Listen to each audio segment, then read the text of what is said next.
നമസ്കാരം. കാരുണ്യ ഫിനാൻസ് മീഡിയയിൽ നിന്നൊരു പുതിയ വിവരസമ്മേളനം. ഇന്ത്യ കേന്ദ്രീകരിച്ചുള്ള സൗദി അറേബ്യ വിഷൻ 2030 സംരംഭം. പ്രവാസികൾ, വിദേശ നിക്ഷേപകർ, ബിസിനസ്സും നിക്ഷേപവും.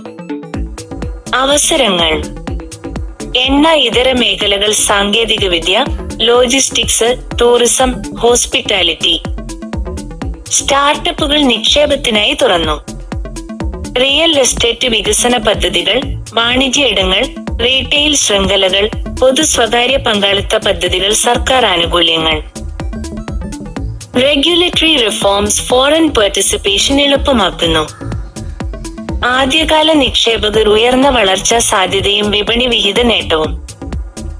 ബിസിനസ് ലൈസൻസുകൾ, പെർമിറ്റുകൾ, മേഖലാധിഷ്ഠിത അംഗീകാരങ്ങൾ എന്നിവ മുൻകൂട്ടി പരിശോധിക്കുക. ചെയ്യുക. പ്രവാസി ഉടമസ്ഥാവകാശ നിയമങ്ങൾ, വിദേശ മൂലധന പരിധികൾ, പങ്കാളിത്തം. റെഗുലേഷൻസ് കൺഫേം ചെയ്യുക. നികുതി ബാധ്യതകളും റെസിഡൻസി സ്റ്റാറ്റസും ബിസിനസ് തന്ത്രത്തെ എങ്ങനെ സ്വാധീനിക്കും? വിഷൻ 2030 പ്രോജക്ടുകൾ, സഹനിക്ഷേപം, സ്റ്റാർട്ടപ്പ് എൻട്രി പരിഗണിക്കുക. ചെയ്ത് ഹോളിസ്റ്റിക് ഫൈനാൻഷ്യൽ പ്ലാൻ ബിൽഡ് ചെയ്യുക. എല്ലാ വിദേശ രാജ്യങ്ങളുടെ വാർത്തകളും സാമ്പത്തിക വിവരങ്ങളും ഈ ചാനലിൽ ദൈനംദിനം അപ്ഡേറ്റ് ചെയ്യുന്നു. പുതിയ വിവരങ്ങൾ അറിയാൻ നിങ്ങളുടെ വിരൽത്തുമ്പിൽ ചാനൽ സബ്സ്ക്രൈബ് ചെയ്യൂ.